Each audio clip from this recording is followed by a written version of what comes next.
a photograph of textile workers.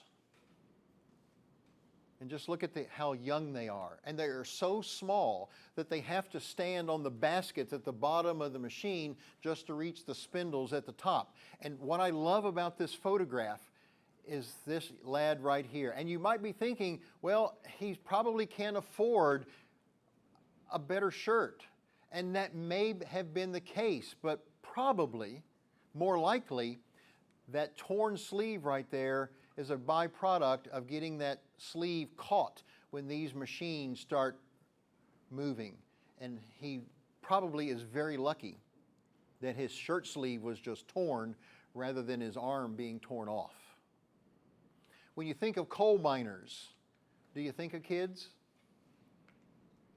I mean, in Western Pennsylvania, a photograph of youngsters. I mean, these kids, these young boys ought to be in school. I mean, they're little leaguers, but they are working in coal mines. So when you're thinking about industrialization, don't think of it just the husbands or the fathers. Oftentimes, owners of businesses will hire children, again, because small hands fit into small places, and they don't have to pay them very much. And then that helps your bottom line, your profit factor.